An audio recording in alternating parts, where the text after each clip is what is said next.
Hello दोस्तों, स्वागत है आप सभी का आपके अपने यूट्यूब चैनल जीएस नंबर 1 पे। पिछले वीडियो में हमने एरोटीरिया करंट अफेयर्स का सेट नंबर 2 सॉल्व किया था।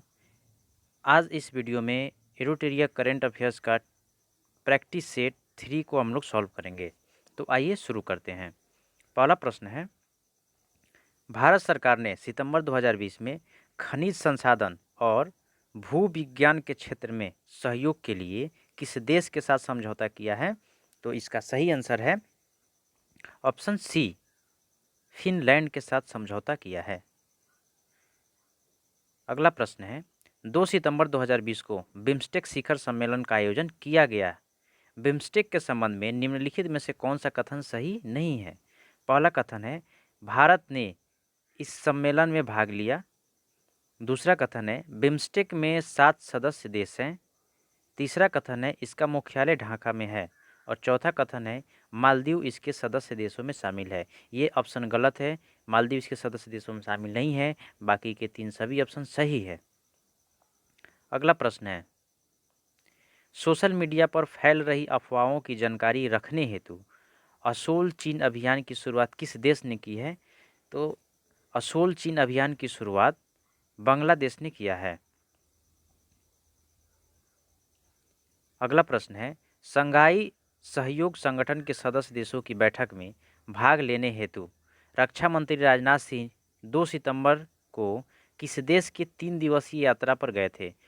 तो इसका सही आंसर है ऑप्शन बी, रूस के 3 दिवसीय यात्रा पर गए थे। अगला प्रश्न है, किस राज्य सरकार ने इंदिरा रसोई योजना की शुरुआत की? तो राजस्थान सरकार ने इंदिरा रसोई योजना की शुरुआत की।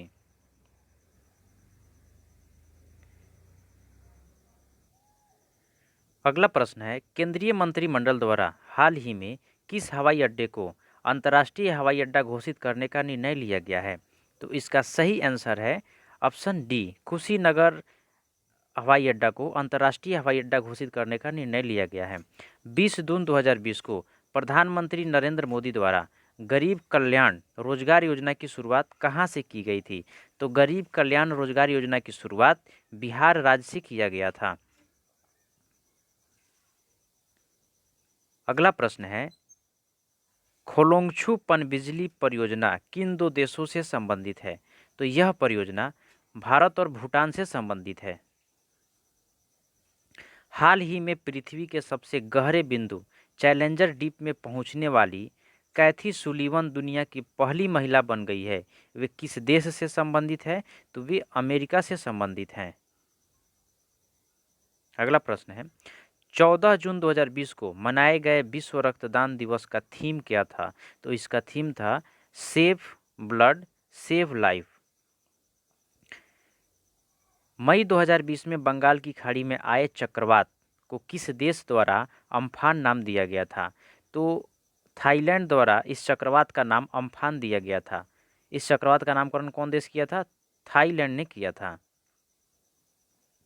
किस राज्य में प्रस्तावित एटालिन जल विद्युत परियोजना के कारण जैव विविधता पर पड़ने वाले प्रभाव को लेकर पर्यावरण कार्यकर्ता इसे रद्द करने की मांग कर रहे हैं? तो इसका सही answer option B, Arunachal Pradesh. अगला प्रश्न है, जनवरी 2020 में किस कंपनी ने 2030 तक कार्बन निगेटिव होने की घोषणा की है? तो इसका सही answer option C, Microsoft. Microsoft ने 2030 तक कार्बन निगेटिव होने की घोषणा की है। अगला प्रश्न है, हाल ही में एडिडास के ब्रांड एम्बेसडर किसे नियुक्त किया गया है? तो एडिडास के ब्रांड एम्बेसडर मानुषी चिल्लर को नियुक्त किया गया है। अगला प्रश्न है, ग्लोबल जेंडर गैप इंडेक्स 2020 में भारत का स्थान रहा। तो इस इंडेक्स में भारत का स्थान 112वां स्थान रहा। अगला प्रश्न है, हाल ही में किर्गिस्तान के नए प्रधानमंत्री के रूप में किसे नियुक्त किया गया है? तो कुबाटबेक बोरानोवा को वहाँ का प्रधानमंत्री नियुक्त किया गया। किसको? कुबाटबेक बोरानोवा को। अगला प्रश्न है, नाटो शिखर सम्मेलन 2019 के संबंध में निम्नलिखित में से कौन सा कथन असत्य है? तो पहला कथन है दिसंबर 2019 में इसका आयोजन ब्रिटेन में किया गया था। दूसरा कथन है इसकी स्थापना 1949 ईस्वी में की गई थी। तीसरा कथन है इसका मुख्यालय ब्रुसेल्स में है। चौथा कथन है मैसेडोनिया इसका 29वां सदस्य देश बना है। तो इसका सही आंसर ऑप्शन डी, ये गलत है, बाकी तीनों सही है। अगला प्रश्न है जनवरी 2020 में जारी ग्रीनपीस इंडिया रिपोर्ट के अनुसार भारत का सबसे कम प्रदूषित शहर है। तो ग्रीनपीस इंडिया रिपोर्ट के अनुसार भारत का सबसे कम प्रदूषित शहर लुंगलेई है। अगला प्रश्न है हाल ही में अमेरिका के प्रसिद्ध खिलाड़ी कोब ब्रायंट की एक हेलीकॉप्टर दुर्घटना में मृत्यु हो गई। उनका संबंध किस खेल से था?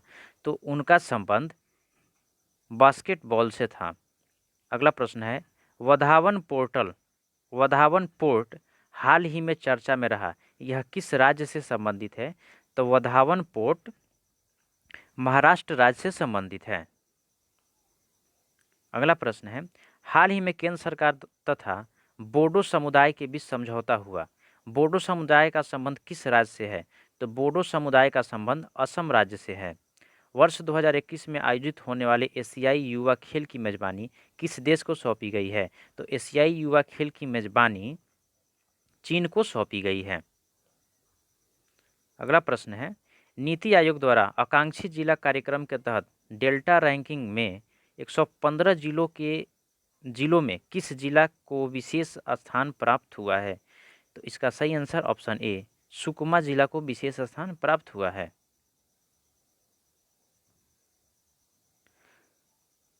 अगला प्रश्न है इंडिया सुपर लीग 2019-20 का खिताब किस टीम ने जीता है? तो इंडिया सुपर लीग 2019-20 का खिताब एटी के टीम ने जीता है। किस देश ने अमेरिकी कंपनी एप्पल पर प्रतिस्पर्धा विरोधी व्यवहार के लिए 1.1 बिलियन यूरो का जुर्माना लगाया है? तो इसका सही आंसर ऑप्शन डी, फ्रांस ने।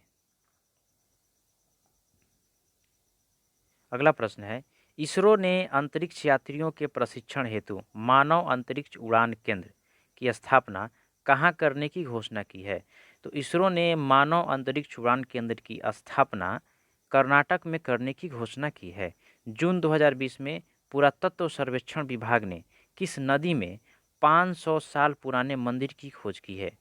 तो इसकी खोज की गई है महानदी में। हाथियों के संरक्षण को ध्यान रखते हुए किस मंत्रालय द्वारा सुरक्षा पोर्टल लॉन्च किया गया है? तो सुरक्षा पोर्टल केंद्रीय पर्यावरण वन एवं जलवायु परिवर्तन मंत्रालय द्वारा लॉन्च किया गया है। अगला प्रश्न है हाल ही में किस राज्य सरकार के द्वारा कोविड-19 से संबंधित जानकारी प्रदान करने के लिए संजीवनी ऐप लॉन्च किया गया है? तो संजीवनी ऐप बिहार सरकार द्वारा लॉन्च किया गया है। 74वें स्वतंत्रता दिवस के अवसर पर प्रधानमंत्री द्वारा स्वास्थ्य क्षेत्र में किस मिशन की शुरुआत की गई? तो 74वें स्वतंत्रता दिवस के अवसर पर प्रधानमंत्री द्वारा स्वास्थ्य के क्षेत्र में नेशनल डिजिटल स्वास्थ्य मिशन की घोषणा की गई, शुरुआत की गई।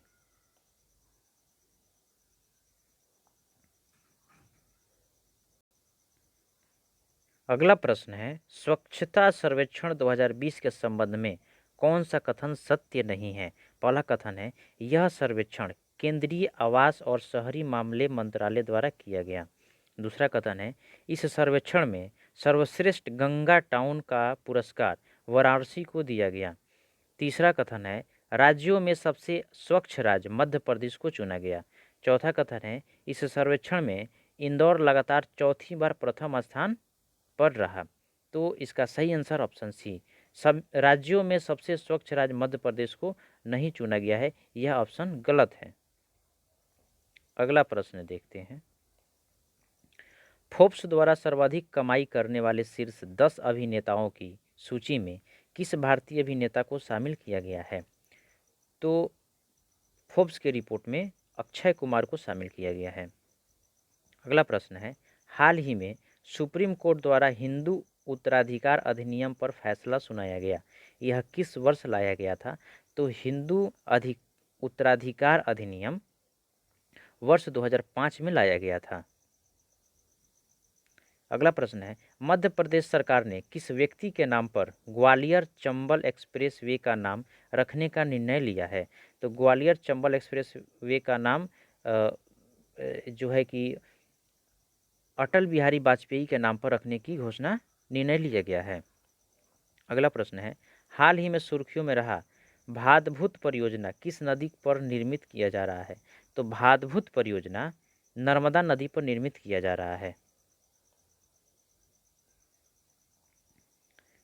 अगला प्रश्न है, किस भारतीय फुटबॉल खिलाड़ी के नाम पर सिक्किम में एक स्टेडियम का नाम रखा जाएगा? तो इसका सही आंसर ऑप्शन बी, वाईचुंग भूटिया के नाम पर रखा जाएगा। भारत के सबसे लंबे नदी रोपवे 1.8 किलोमीटर का निर्माण किस नदी पर किया जाएगा? तो इसका सही आंसर ऑप्शन बी, ब्रह्मपुत्र नदी पर किया जाएगा। अगला प्रश्न है, हिम तेंदुओं के संरक्षण के लिए भारत का पहला हिम तेंदुआ संरक्षण केंद्र किस राज्य में स्थापित किया जाएगा? तो यह हिम तेंदुआ संरक्षण केंद्र हिमाचल प्रदेश में स्थापित किया जाएगा। सॉरी, माफ़ कीजिएगा, हिमाचल प्रदेश नहीं बल्कि उत्तराखंड में खोला जाएगा। अगला प्रश्न है,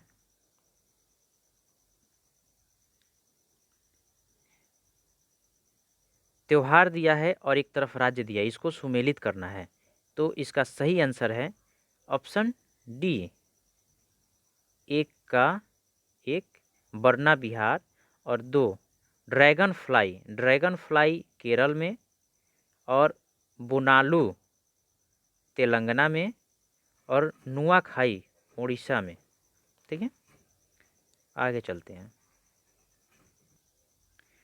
भारत का पहला इलेक्ट्रॉनिक वाहन पार्क किस राज्य में स्थापित किया जाएगा? तो भारत का पहला इलेक्ट्रॉनिक वाहन पार्क तमिलनाडु में स्थापित किया जाएगा, याद रखेंगे। अगला प्रश्न है, अगस्त माह में हुए लेबनान की राजधानी बेरूत में एक फैक्ट्री में किस गैस के विस्फोट के कारण काफ़ी क्षति हुई थी? तो इसका सही आंसर है ऑप्शन सी, अमोनियम नाइट्रेट। अगला प्रश्न है, हाल ही में कैलिफोर्निया के डेथ वैली में वर्ष 1913 के बाद सर्वाधिक उच्चतम तापमान 54.4 डिग्री सेल्सियस दर्ज किया गया, यह किस महाद्वीप में स्थित है? इसका सही आंसर ऑप्शन ए, यह उत्तरी अमेरिका महाद्वीप में स्थित है। अगला प्रश्न है,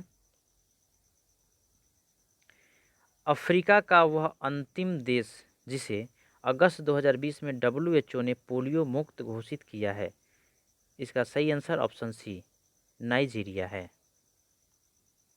अगला प्रश्न है, अगस्त 2020 में पश्चिमी एशिया के किस देश में सबसे बड़े प्राकृतिक गैस के भंडार की खोज की गई है? तो सबसे बड़े प्राकृतिक भंडार की गैस की खोज तुर्की में किया गया है। अगला प्रश्न, अगस्त 2020 में किस व्यक्ति को जम्मू कश्मीर का उपराज्यपाल नियुक्त किया गया है? तो मनोज सिन्हा को जम्मू कश्मीर का उपराज्यपाल नियुक्त किया गया है। अगला प्रश्न है, पुस्तक कनेक्टिंग कम्युनिकेटिंग चेंजिंग किस व्यक्ति के कार्यकाल पर आधारित है? तो ये पुस्तक वेंकैया नायडू के कार्यकाल पर आधारित है। अगला प्रश्न है, हिम प्रशांत क्षेत्र में सहयोग बढ़ाने हेतु भारत ने किस देश के साथ त्रिपक्षीय वार्ता आयोजित किया? तो इसका सही आंसर ऑप्शन डी, फ्रांस और ऑस्ट्रेलिया के साथ। अगला प्रश्न है, 16 सितंबर 2020 को जारी वैश्विक मानव पूंजी सूचकांक का संबंध निम्नलिखित में से कौन सा कथन सही नहीं है? के संबंध में कौन सा कथन सही नहीं है? पहला कथन है, इसे वैश्विक आर्थिक फोरम द्वारा जारी किया जाता है। दूसरा कथन है, इसमें प्रथम स्थान नॉर्वे को प्राप्त है। तीसरा कथन है भारत का स्थान 116वां रहा। इससे पूर्व भारत का स्थान 115वां था। इसका ए ऑप्शन गलत है, बाकी सभी सही है। अगला प्रश्न है 49 नंबर। 17 सितंबर 2020 को G20 देशों की पर्यावरण मंत्रियों की बैठक आयोजित की गई। इसकी अध्यक्षता किस देश ने की थी? तो इसकी अध्यक्षता सऊदी अरब ने किया था। अगला प्रश्न और इस सेट का आखिरी प्रश्न है, जापान के नए प्रधानमंत्री कौन बने हैं? तो जापान के नए प्रधानमंत्री योशिहिदे सुगा बने हैं। आई होप आपको ये वीडियो पसंद आया होगा, ये सेट अच्छा लगा होगा। तो इस वीडियो को लाइक शेयर एंड कमेंट ज़रूर करें। धन्यवाद।